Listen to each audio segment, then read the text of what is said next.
Good Thursday morning to you. How's everyone doing? Okay, I'm going live in all the places. 3, 2, 1, and showtime. Good morning.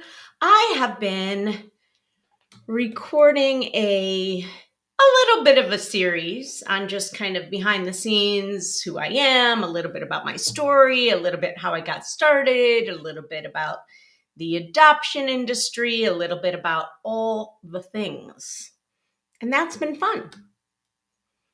And one of the things that I brought up in one of my little series, hi Jen, is about second chances. But before I get into that, if I've not met you before, welcome. I'm Rebecca Greenspan, founder and CEO of RG Adoption Consulting. We work with hopeful adoptive parents, take them by the hand and walk them every step of the way through the adoption journey. I've been doing this for 10 years now.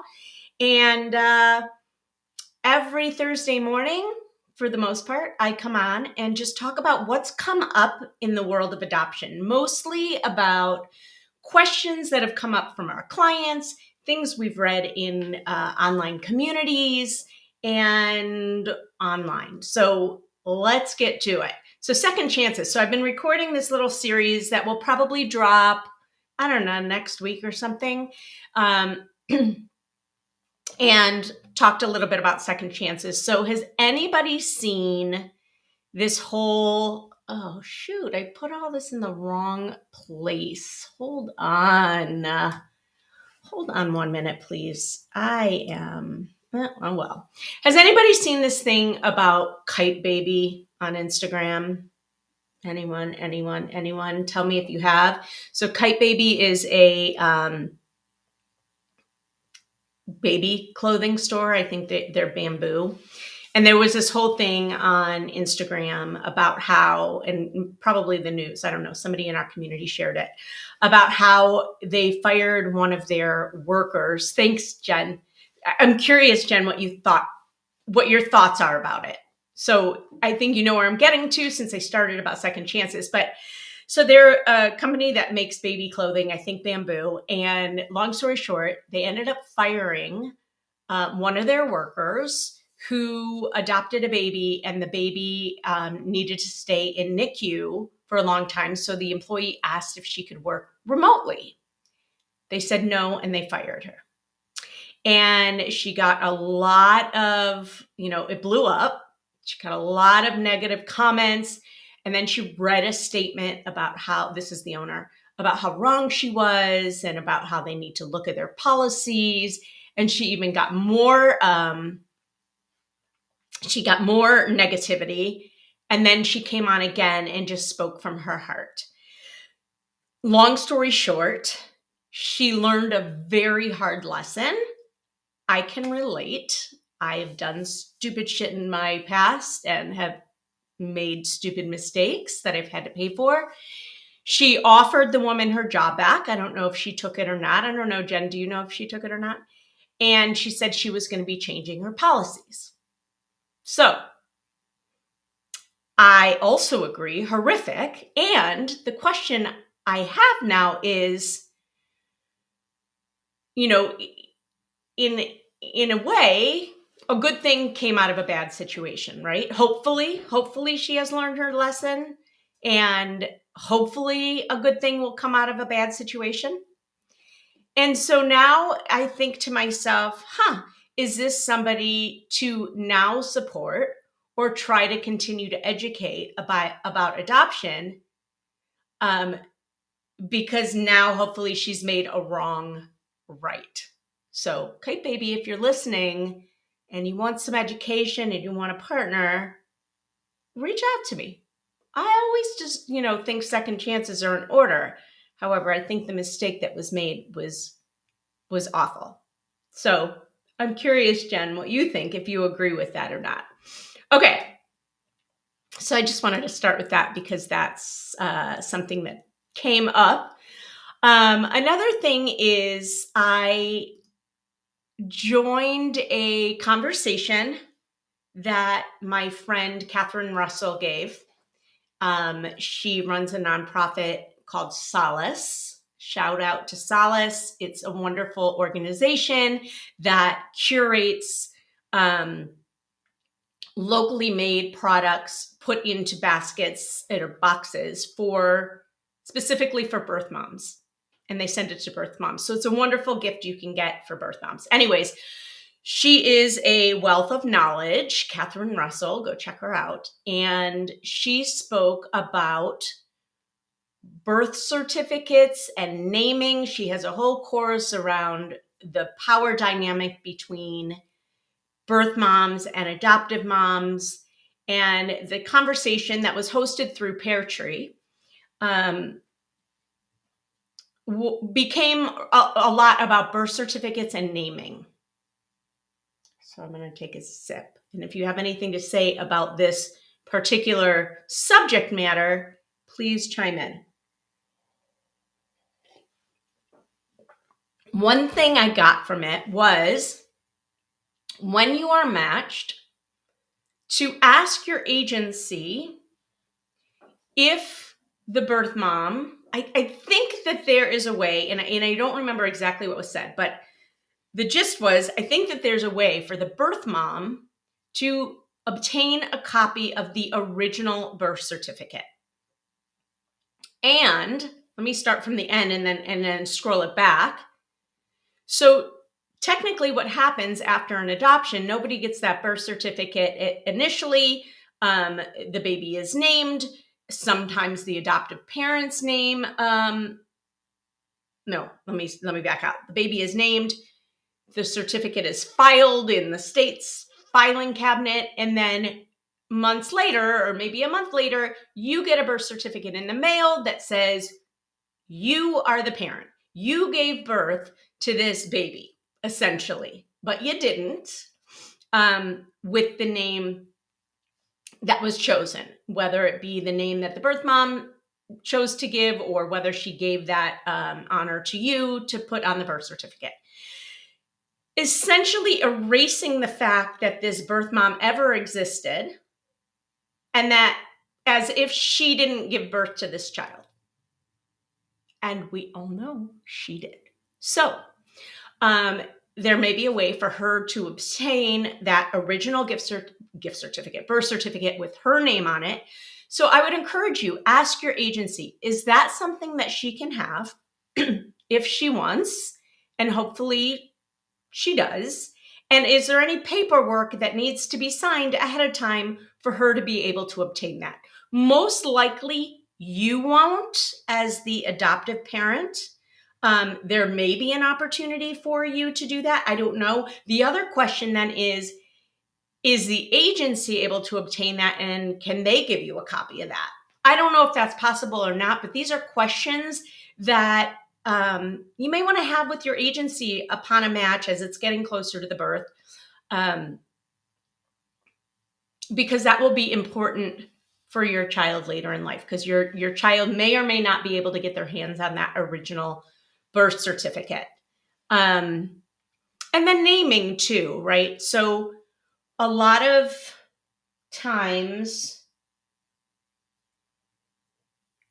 technically you have the legal right to change your child's name once you adopt them if the birth mother gives them a name.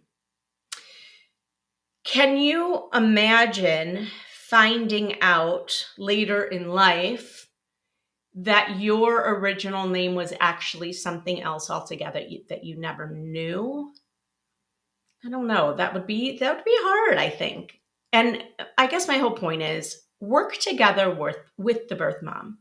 Ask her. Don't shy away from it. Ask her, is there a name that's important to you that you want to carry on through this child? Have that name discussion. Let them know what you're thinking and why it's important to you. Most of the time, 9 times out of 10, you can come up with a solution together that feels good for you guys and that will ultimately feel good for your child, knowing that you were in it together and worked together to come up with their name. Many times, if a birth mom comes up with a name that she really likes, the adoptive parent will incorporate that somehow, usually in a middle name, and sometimes the first name. So just some things to think about with birth moms and birth certificates and naming. From Gypsy to Jersey. Hey, how are you? I discovered that I had a different birth name, and it was definitely something hard to process. Yeah, I'd imagine so. And I'm curious, was your birth mom on the birth certificate? Like, were you able to get a birth certificate with your birth mom's name on it? Or how did you find that out? If not. Okay. What is next? Since we're talking about kind of agencies in the process, and if anybody else has anything to say about this, I'd love to hear from you. But since we're talking about agencies in the process and everything, one thing I do want to bring up, and this also kind of came out of that conversation we had with Pear Tree, which is when you're calling agencies and you're asking questions and you're vetting agencies to figure out which is the best agency for you to work with. I always talk to my families about how important it is to continue learning. This is an 18-year commitment, adoption, and there's still so much, I cannot stress it enough, so much to learn after you bring your baby home for the next 18 years as they go through different developmental stages. So, if it is so important for us to learn as adoptive parents, you would just hope and probably assume that the agency and attorneys that you are working with, I mean, attorneys definitely have to, and agencies, if it's a social worker, have to too, as well, continue their education. So I would ask them, how do you continue to learn and stay up to date on adoption education? I would put that back on the agency and hear from them. Are they attending conferences every year? Do they make it a point to continue to listen to all sides of the triad? They work with hopeful parents and they work with birth parents. They don't work with adoptees. So are they listening to adoptee voices in their work, and how does that lend to their work with birth moms and adoptees? So it just dawned on me that might be something you want to ask or to have that conversation with an agency. And in turn, how do you continue to educate hopeful parents and support birth parents? So, education, education, education. Once you are matched, we've had this many times. You could fly to the hospital, fly to a different state, be at the hospital, and then suddenly, at the very last second, a family member of the birth mom steps in and says, "Don't do this. I can help you. I'll take care of the baby. Hello to my beautiful nephew. Have a great day. You should be going to school now. I love you so much." So family might step in at the last minute. This just happened. Literally, a baby was born. She wanted to make an adoption plan. They matched with one of my families. My families flew from one state to another, supposed to meet for dinner, and mom didn't show up because a family member stepped in at the last minute and said that they would help her. It's devastating for the family at that point. So I would continue, when you get a matching situation, I always ask, who is supporting mom? Does she have any family members that can help her? Have you guys talked about that with her? Does she envision anybody stepping in? All right, I'm going to stop for a second because Britt and Mike Adopt had a couple things to say.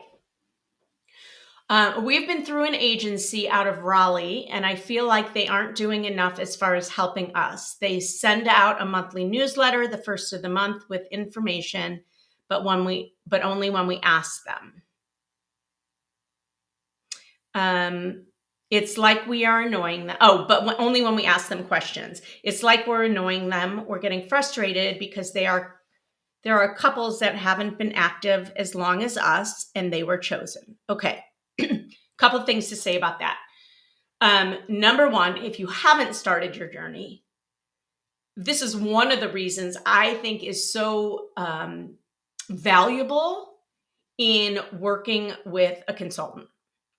If a consultant is doing their job well, and this is another question as far as vetting consultants, they are educating you on a regular basis. So you want to ask, how do you educate your hopeful parents and how often? So for instance, I do these lives every week. Yeah, that's for the public. We also have a speaker every single month within our community, in our client community. Also, within our client community. If your agency is not providing you education, and most don't, most agencies are really there to support the birth moms because adoptive families are a dime a dozen, unfortunately. So I want to speak to the education piece first. So it'll be up to you now the best thing you can do is go listen to podcasts. There's a ton of podcasts out there. I will be launching mine soon. If you want information on the process itself, if you want to educate yourself on what is the adoption process, hold on one second. I'm trying to grab my book. If you want information on the actual process itself, and you're probably beyond that, but I have a book on Amazon called The Adoption Roadmap, The 4-Step Process to Adopting Your Baby in Less Than a Year by Rebecca Greenspan, on Amazon for less than $15. Okay, shameless plug. But listen to podcasts. Just go into Apple Podcasts or wherever you listen to podcasts, research adoption, and there are a ton of them. They keep coming up. My podcast is coming out soon, and it'll be more focused on the process, but also a lot of education in between. So it will be there soon. You can start listening. But I would go to podcasts, read blogs from all different, from birth moms, from adoptees, from parents to learn. It's going to be on you. As far as people matching before you, my guess is that your agency doesn't necessarily just present in order of when you came. Maybe they do, maybe they don't. However, the matching process is so much more complicated than that. They are matching based on what the expectant mom is asking for in a family and what your criteria are. So my guess is you just haven't had that match yet, and you will. Keep following up with your agency. Keep asking for resources. It is not your problem if you are annoying them. You want to keep in front of them too. And I have to tell you, I told somebody this yesterday, whether they look at it as you annoying them or as loving you, and you do want to be their best client if you can, however that looks to you. But even if you're annoying them, they're going to want to be like, just match them and get them out of here. And either way, that works for you.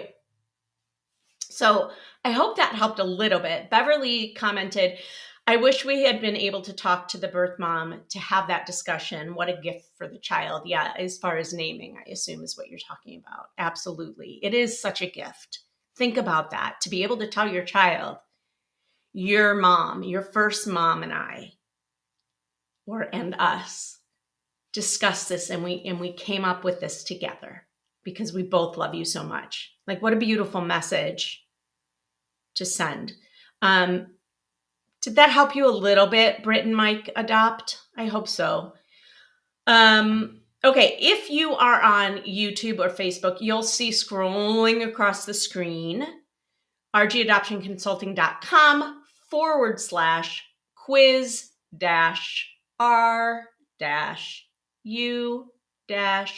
ready. We have a quiz up on our website that will help you determine if you have done all the things and you are really ready to adopt. I suggest you take it if you are in that beginning thinking phase. I want to just very quickly, because I've been on here longer than I usually do. There are two other things that came up that continue to come up time after time after time. I am in lots of groups that I see every day, just starting the adoption process. What's first? What do I do? And I'm going to scream from the rooftops because this is how I adopted. And then I was so passionate about it. I sent everybody to a consultant. And then I started a business because I was so passionate about the fact that nobody should do this alone. There are strategies and things that you need, kind of like Brit and Mike Adopt, that you are going to need along the way. And originally you're going to think it's just getting in front of agencies, but it's so much more. It's that education piece. It's that vetting piece. It's that holding your hand when you're about to jump off a ledge piece. It's that finding the right matches for you, the right agencies and resources for you to work with. It's helping you prepare for the hospital so that you're not surprised by anything. It's helping you to think when you first come home and you're a brand new parent. All of those things a consultant will help you with from the time that you're thinking about adopting and you're ready to jump in to, in our case, forever once you're an adoptive family.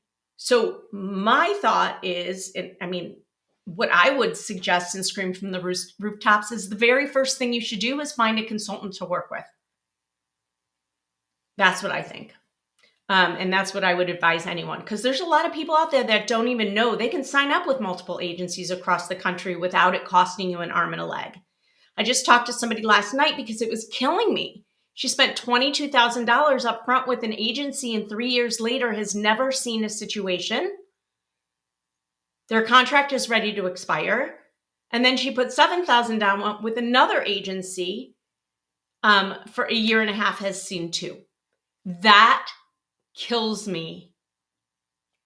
There's no reason for that.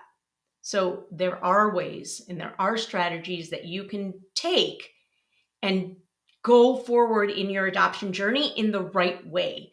The difference between an agency and a consultant, they're not mutual.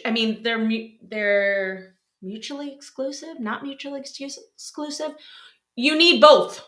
You need a consultant to help you lead you to the agencies that you should work with to help you with your placement and to get in front of the right expectant moms. So they're not mutually exclusive. That's what I mean to say. And agency versus attorney, again, it doesn't matter if an attorney is in a state that they can do placements and they facilitate matches. You can work with either. I've seen so many people say, work with an attorney, it's much quicker. Work with an agency, blah, blah, blah. It doesn't matter. You just want to know how they work and that the birth mother is getting the support that she needs, the expectant mom. So if you're working with an attorney, which is great because then it saves you on finalization fees because you already have that attorney built in. So that's a pro. But is that attorney working with social workers to support the expectant mom? Agencies have that built in, right? So there are definite pros and cons. How hands-on are the attorneys? You want to ask all the questions up front to make sure you're going with the right place. Okay, I see some comments here. So let me go back here. Okay, Britt and Mike, we signed with them last February, but weren't active until June. My guess is because you were getting your home study and your profile ready, because that takes some February, March, April, May, June. That's about right. So about 7 months we have been waiting. Do you have any more advice other than social media and ads? They said that would bring feedback to us. Oh, they said that, yeah, that would bring feedback to us. A lot of people aren't comfortable with getting out there on their own and making their own Facebook page and ads and website and all of that. And I understand it's a full-time job and there are a lot of scammers out there. So it works. It works for a lot of people, but you have to do your due diligence, and you have to know that after you get to know an expectant mom, that you need to go through an agency or an attorney. So you want to make sure that she is open to that if you're doing it on your own. My only suggestion, depending on how much you've already laid out for the agency that you're with, if you can afford to add on a consultant, it is not too late. I've had many people, after years of waiting, add a consultant on, and then that was the thing that they needed. The other thing you could do is, well, it's only been 7 months. I was going to say, if you didn't get your profile done professionally, I would maybe update that and redo it and put a new energy around things. Or if you can add one more agency and want to do your own research in different groups as to which agencies don't have a really high upfront fee, you could do that as well. But keep following up with your agency as well. Lolly Bush asks, is it okay to go ahead with our home study before finding a consulting agency?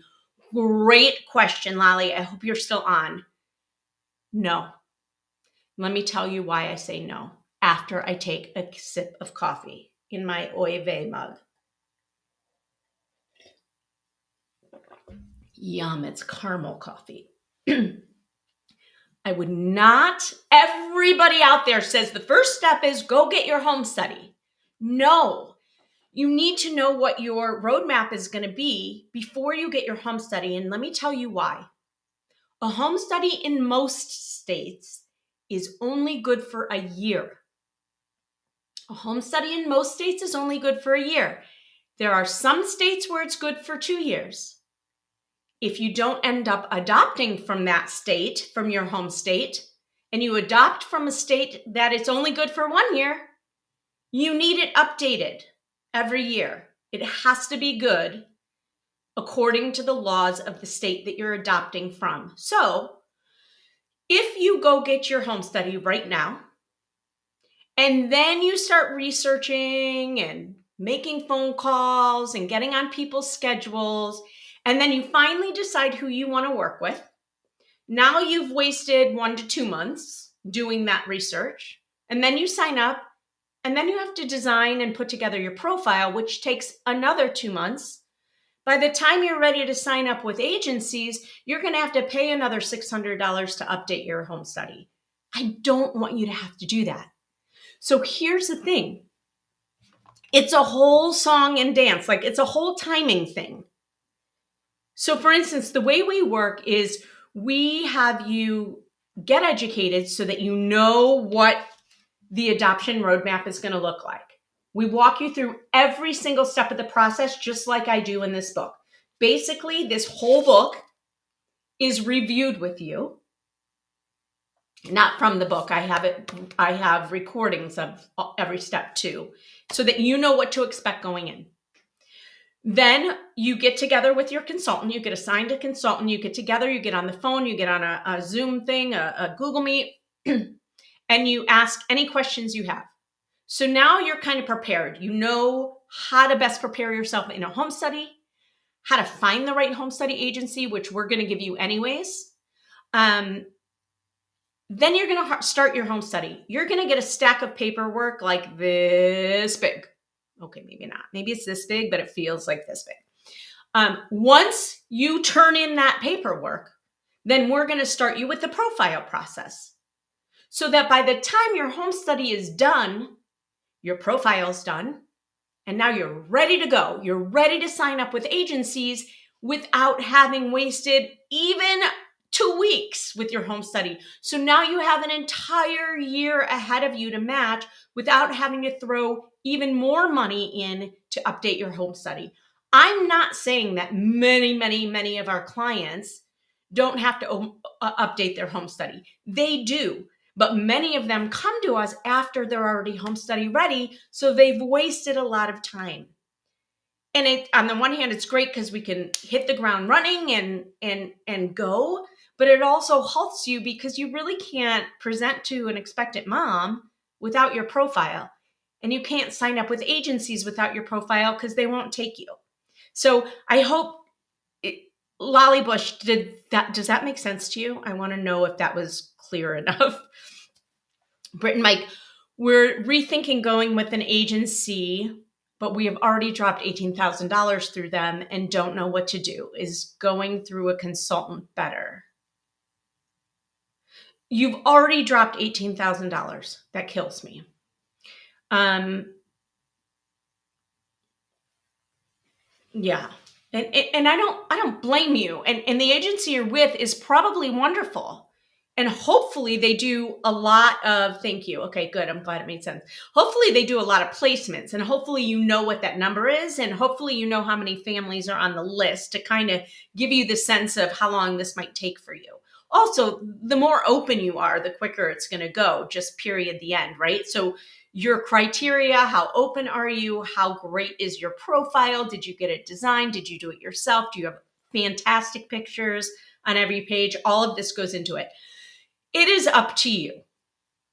If money is not the issue for you, if your budget, that is not the issue. And I've heard that. It's not the case for me, but I've heard people say money's not the issue. If you're one of those people, yeah, it's worth it to spend the money and on a consultant, because suddenly you're going to get in front of a lot more people. Even if you signed up with no agencies, consultants, like every week I get a situation sent to me. Sorry, I just got a phone call. I get a situation sent to me. It's reconnecting. I get situations sent to me asking if I have a family for a particular situation. So even by signing up with nothing, you're already going to get in front of more expectant moms.